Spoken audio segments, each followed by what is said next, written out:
Do you find yourself starting to exercise and then stopping and then starting again and stopping and really not able to commit to exercising consistently, especially over a long period of time? How do you go about troubleshooting this so you can switch from this off and on again relationship with exercise to having it be something that you're able to do day after day, decade after decade? That's exactly what we're going to be exploring on today's episode of the Exercise is Health podcast. We're going to cue the intro song and then we're going to dive right into this conversation. Welcome to the Exercise is Health podcast, where we're talking about exercise, health, and the interconnectedness of the two. We are your hosts, Charlie and Julie, and we will be coming to you every single week from our studio, Muscle Activation Schaumburg. Hey, what's going on, everybody? This is Charlie. Before we dive into this week's episode, I want to let you know that we recently released a book called The Exercise for Life Method. And if you enjoy the conversations that we have every single week on this podcast, then you are going to love this book. So to pick up a free copy of this book, all you have to do is go to exerciseforlifemethod.com. Now, without further ado, let's dive into this week's episode. Hey, welcome back, exercisers, to the Exercise is Health podcast. We're your hosts, Charlie and Julie, and we're coming to you from our studio, Muscle Activation Schaumburg, here in Schaumburg, Illinois, where we believe that your health is your most valuable asset, and the single best thing that you can do to both boost and protect this asset is exercise. Specifically, exercise is geared towards building the health and function of your muscles. Now, one of the things that we love the most about our exerciser community, about you all, is that so many of you have taken the time to leave us a rating and review on Apple Podcasts. There's a lot that we like about you as our community of exercisers, but when you take the time to do this, it really warms our hearts. Reason being is because it allows us to not only hear what you're thinking about this podcast, but it allows this podcast to reach more people, and so we're able to welcome more people into our community of exercisers. So for each and every one of you who have taken the time to do that, we want to say thank you, and we want to highlight a review that we recently received. This review says, awesome. A lot of great info about exercise and MAT explained so clearly. This podcast also helps to look at exercise from a new perspective. Thanks to Charlie and Julie for their insight and inspiration. I absolutely love this review because, this idea of having a new perspective is what I think changes actions. I think you guys probably can relate if you've had any major life events from health or family, good or bad. It really changes your perspective and you start behaving differently.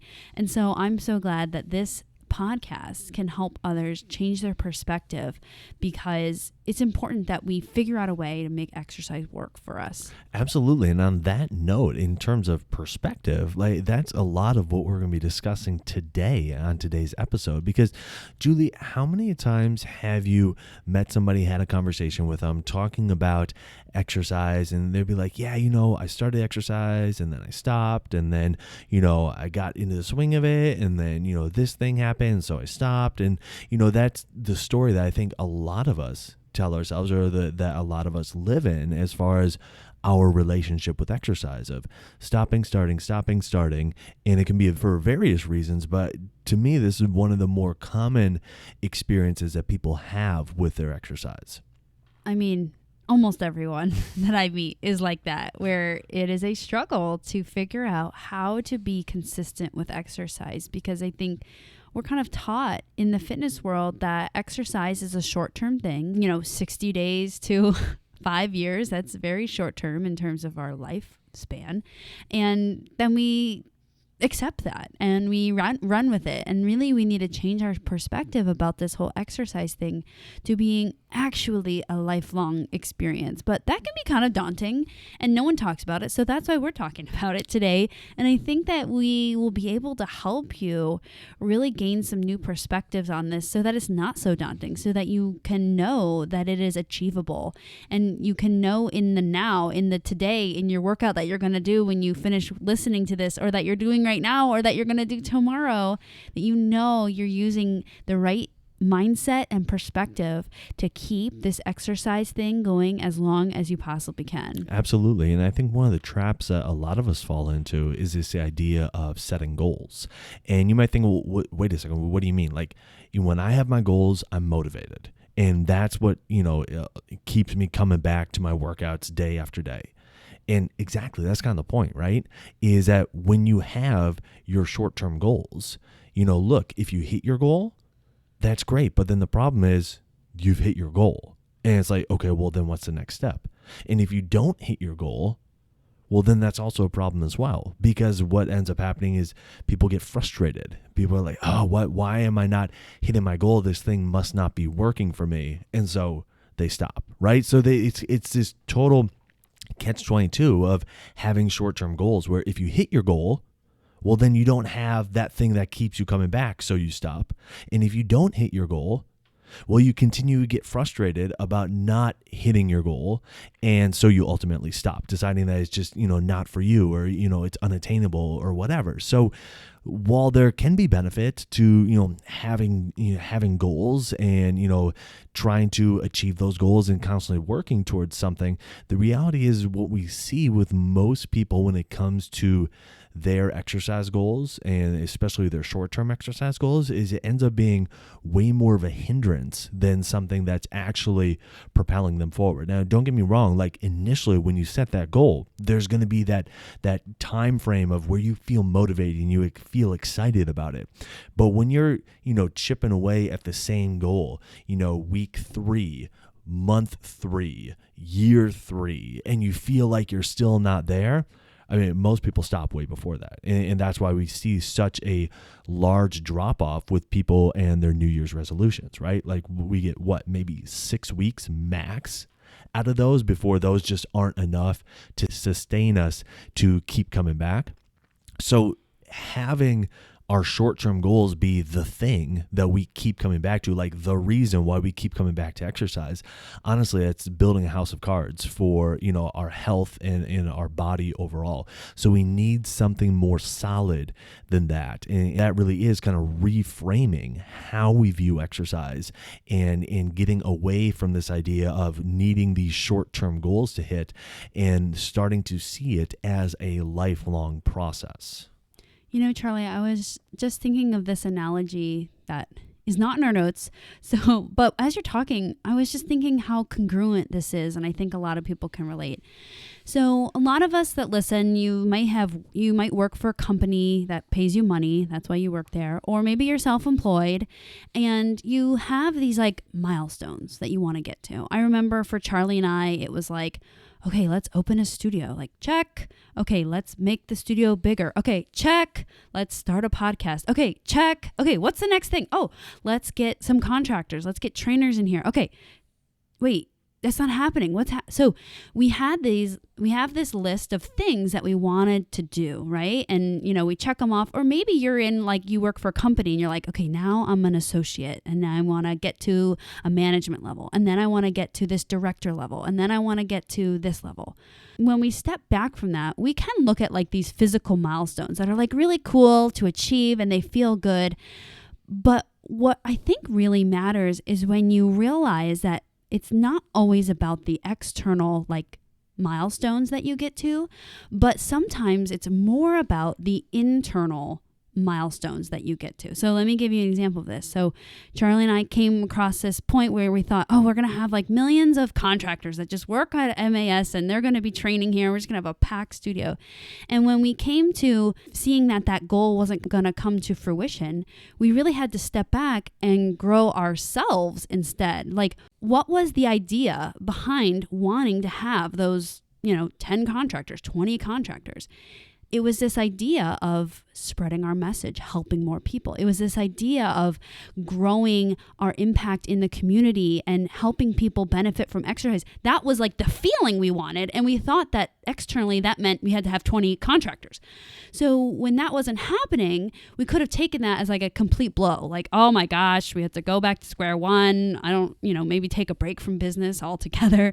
But really what we had to do is like figure out, well, what was that feeling or that experience or that, that internal piece that we were trying to do. And we found other methods to continue to share that idea, that internal idea that we had versus always checking off these external things. So what I'm trying to parallel this with exercise is that so often we get so caught up in the goals. Like, man, I want to start moving, so I should start with a goal of training for a 5K, and then I'll have a weight loss goal. So I will try to lose 20 pounds, and then I will go for a strength goal. So we always have these goals that have timelines, and Charlie brought up how those can be kind of motivating and they can be exciting. But really what I think is so important is that we look back and think, what was I trying to create internally? Like, what was the feeling that I wanted internally that led me to make these external goals? And did we really need the external goal in the beginning?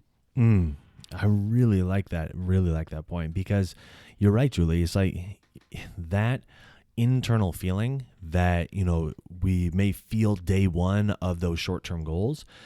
Our internal feelings are constantly in flux and constantly changing. And if we can take a step back and understand that largely or a large part of the reason why those day one goals seem so exciting and so thrilling and so motivating for us to go get is because of that internal feeling that we have. Well, if we can capture that and we can replicate that one day after the next, well, then the external goal itself, that really doesn't matter at all. What matters is, like you're saying, that feeling that we're having one day, like, okay, we're going to keep coming back to this. We're going to keep coming back to this. And I think a large part of this is when we're thinking about, okay, what are we doing with our exercise? And so often we want to be measuring things with our exercise. How many reps did I do? How much weight did I do? How fast did I run? Everything like that. And we use those measurements to try to mark our progress, okay? And look, eventually you're not going to be able to mark progress that way anymore. And for most of us, we're going to hit that kind of maxed out point way sooner than we expect.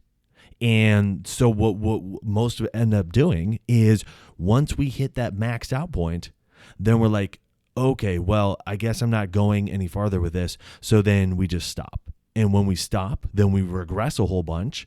And then we're like, okay, well, now I can keep making progress again, right? And so this is the kind of yo-yo effect that so many of us fall into, where we're making progress, then we're not making progress. So then we stop and then we regress a whole bunch and then we start again. We're like, oh, good, I'm making progress again. Well, it's like, you're just trying to get back to where you were before. So instead of looking at that as like, well, this is my, sign of marking progress, instead just use the actions that you're taking every single day as a way to mark progress, as opposed to the objective measurements. Now, look, if you are a type A personality like myself, like that can feel like, whoa, wait a second, I'm cheating myself out of my results. Well, in fact, your results have nothing to do with what the paper shows. Okay. I remember in the summer before my junior year of college, like I had done this training program all summer and we did our pre-tests before the summer.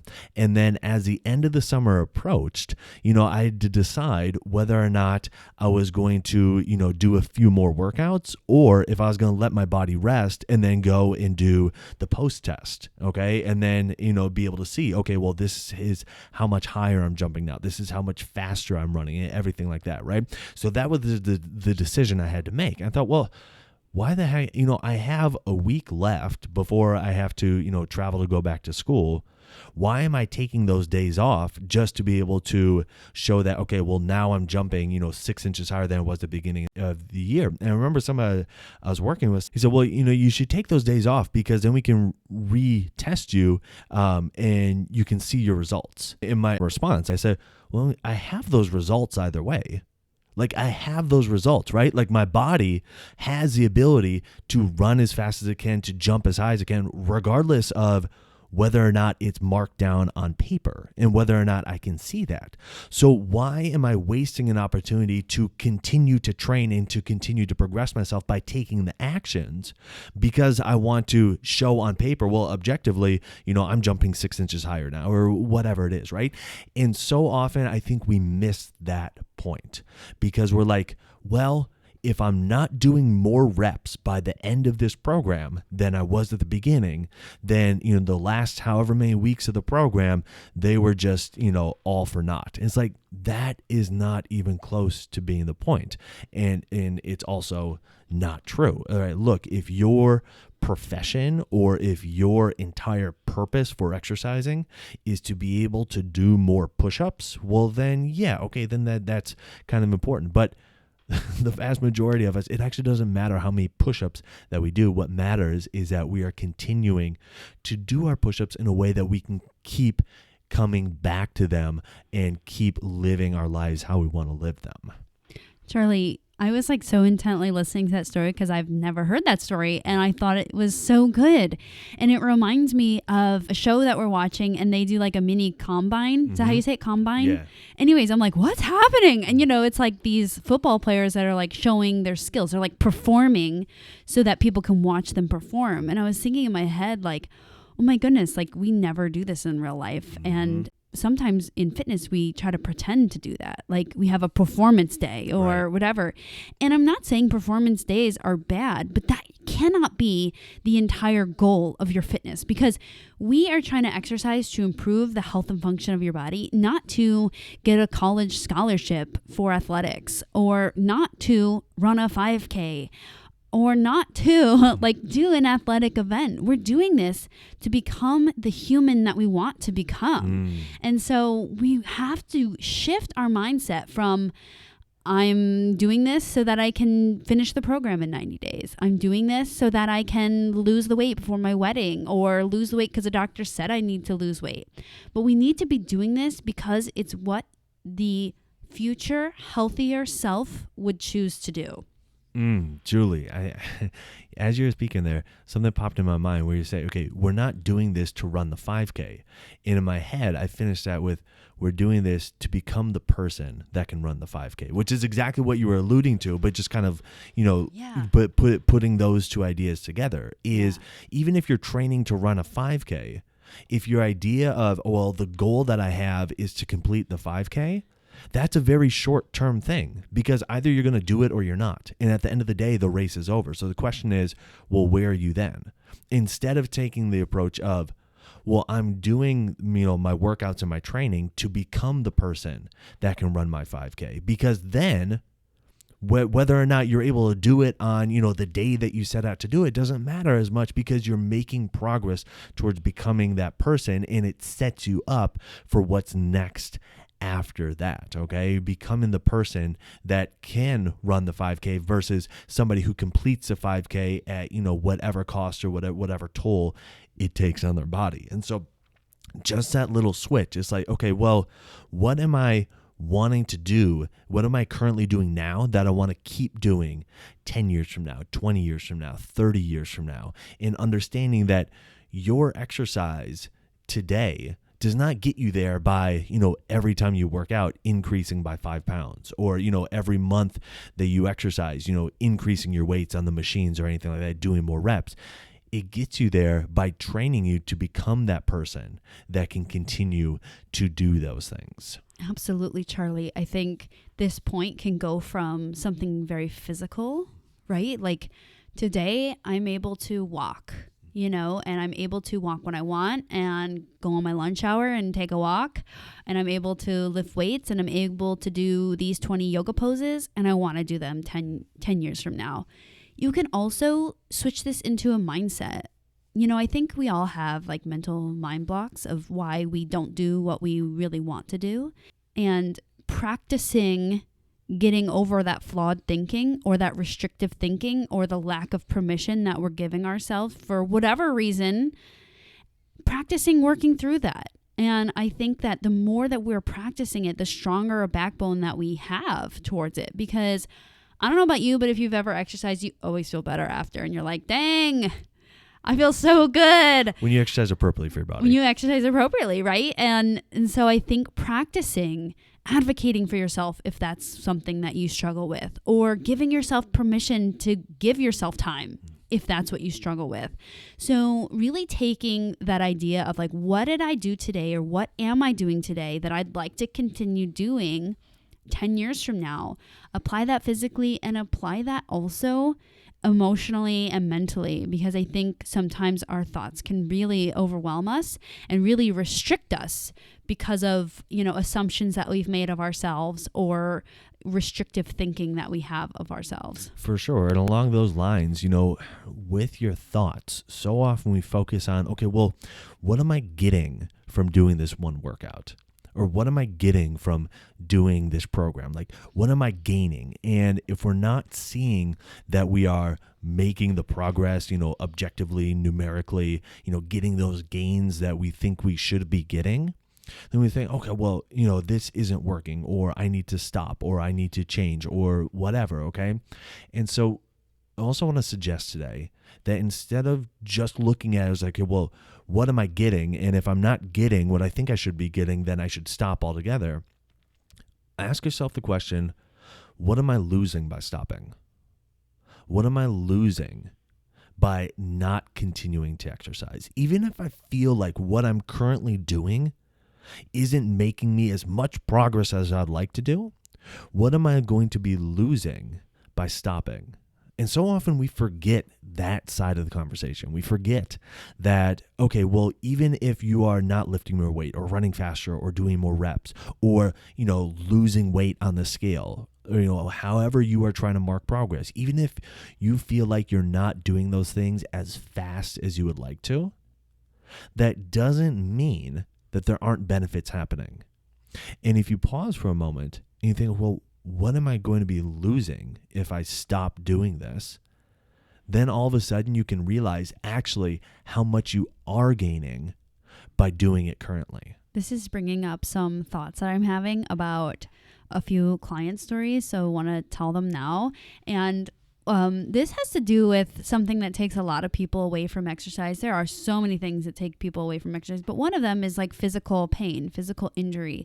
And I recently had a client who had a really injured elbow. They're like redoing their entire yard themselves, her and her husband, and she just has a flared up elbow. It's just really bothering her.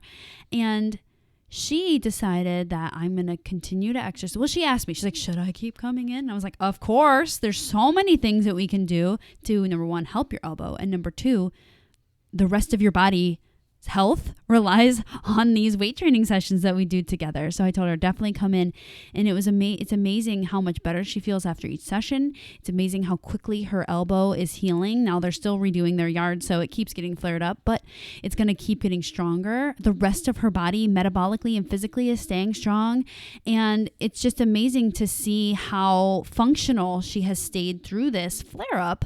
And second of all, she's in a routine of designating time twice a week to come in and exercise and prioritize her health, and that has stayed consistent.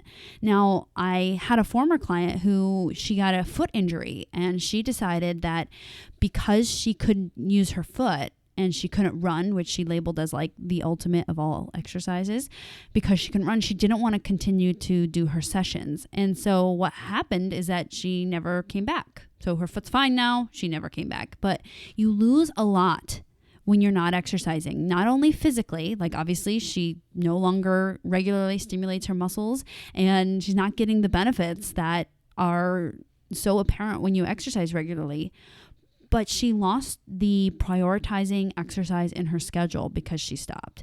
And so I think one thing we forget about when we're exercising is that we lose a lot when we're not doing it. We're so focused on what am I gaining, and am I gaining enough to justify this time to myself, instead of what am I losing. And one powerful thing that Charlie brought up in a recent video that he made was about how you don't realize how much you're losing something until you've lost it.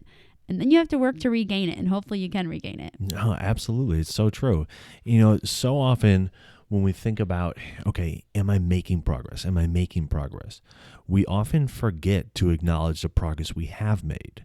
And so when we stop exercising or stop doing things to build our health because we feel like, well, we're not making the progress that we think we should, what happens, and what we've been discussing all along here, is that you start losing all the progress that you have made, okay? And the reason why it's so important to acknowledge this is because every day that goes by where you're not actively trying to pursue at least kind of like maintaining what you've done so far is a day where the progress, all the progress that you have made is slowly being lost. And like Julie just said, like you may not realize it right here in the moment that progress is being lost. Most of us don't realize it until we feel like all the stuff that we can do or the stuff that we've always been able to do, like we're not able to do those things anymore until it gets to that point, and then we realize how much we have lost by not just trying to keep making progress, but in ways that aren't like losing weight, doing more reps, lifting more weight, but just staying consistent with our exercise efforts day in and day out. That's right. I had a client recently say to me, I don't know if I'm really making progress because, I still eat poorly and I haven't really seen the scale change in a long time. And so, that was clearly an invite for conversation for me. And we started talking about it. And I highlighted to her different things that she has made huge progress that I think are way more impactful for her life, which she completely agreed once we started talking about it. Things like her regularity of exercise. Like she has had exercised on and off probably like 3 months out of every year for the last 13 years. And then here she is now. She's on year 4 of weekly exercise with me. Not only that, she did not regress during that time, meaning she's of an age where her body is not naturally improving. So you're in a natural decline, and exercise helps you regress less intensely, which is huge because, again, our body is on a natural course and we get to decide what we do with that. Additionally, we talked about different things like her blood pressure that has changed, which she doesn't like see in the mirror. Her ability to continue to exercise through like really stressful times. That was a huge change for her. And her ability to make better decisions throughout the day because she has exercised. Those are huge. Now, we can't write those down, meaning like, oh, -1 pound. Like for some reason, like that's like more valuable. So Charlie, you're absolutely right in that it is so important that we are really looking at what really matters with the progress.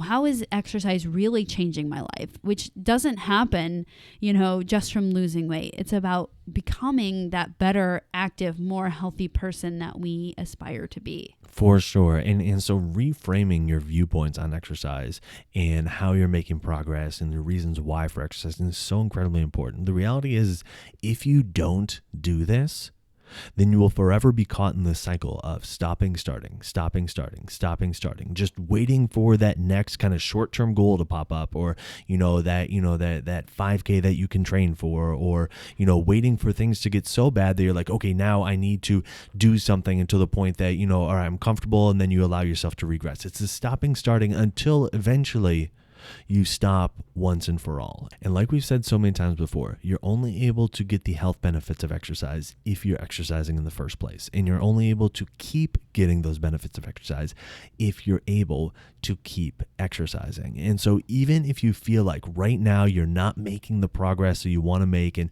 you're wondering, okay, well, why do I keep doing this when, my weight's not changing? I don't feel like my strength is changing or anything like that, is because you've made so much progress up to this point.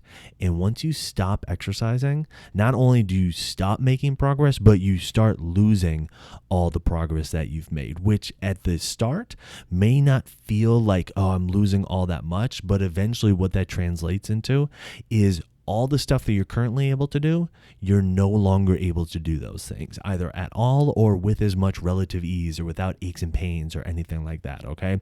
And it's usually not until people get to that point that they realize, oh yeah, now I'm really starting to lose stuff. So on the flip side of that, reframe how you're thinking about exercise. Reframe how you're thinking about your goals, your reason for continuing to come back to exercise day after day, decade after decade. And by reframing that, you can free yourself of this exercise judgment of like, well, am I making progress? Am I losing weight? Am I doing more reps? Am I getting stronger? And you can ultimately get to move your body. You can use your body. You can do what you want with your body on your terms and live life on your terms. And that really is the ultimate goal that we should be striving for from an exercise perspective, just to be able to live life on our terms. Absolutely, Charlie. And I think another idea of success when we're able to commit to exercise long term is that you're continuing to exercise and putting effort into your health through times of ease in your life and through times of stress and through times of, discomfort, of pain, or whatever you experience in your life, all these things that take us away from exercise. But always remembering that exercise has the ability to make your situation better, to make your body better.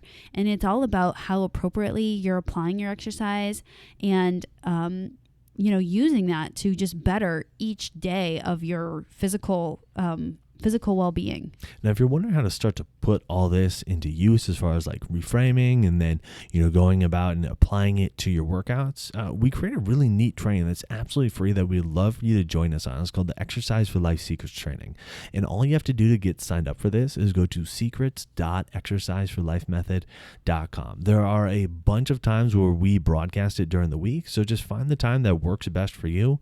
Show up, and we're going to teach you 3 things that will help you to not only exercise consistently, but make sure that your workouts are building your health when you do them instead of breaking your body down, and do so in a way that you can do them for the long term. So who do you know that needs to hear this episode? Who do you know that finds themselves in this constant cycle of stopping and starting their workouts because either they're losing motivation or they're feeling like they're not making progress? Share this episode with them so they can learn about how to start reframing their mind around exercise to have it be something that they can keep doing consistently regardless of whether or not they feel like they're making their progress that they want to make. And while you're online, head on over to Apple Podcasts and leave us a rating and review. It helps people find our podcast when they're looking for information on exercise and when they're looking for information on health. So if you found value in this conversation today, let us know by leaving us that 5-star rating and review. Well, thanks so much for tuning in. We always appreciate it. Have a fantastic week, and we'll talk with you all next week. So how'd you like that episode? Did you find the information useful? If you enjoyed what we discussed today, then you are going to love the Exercise for Life Method, which is a book that we just put out, and you can get a free copy of by going to exerciseforlifemethod.com.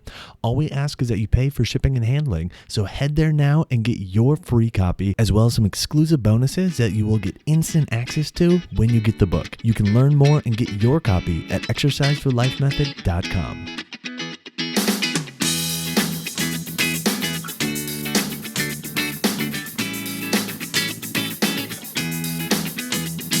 This podcast is for information purposes only. The statements and views on this podcast are not medical advice. This podcast, including Julie and Charlie Cates, disclaim responsibility for any possible adverse effects from the use of information contained herein.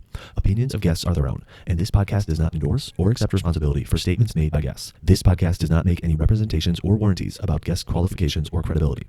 This podcast may contain paid endorsements or advertisements for products or services. Individuals on this podcast may have a direct or indirect financial interest in products or services referred to herein. If you think you have a medical issue, consult a licensed physician.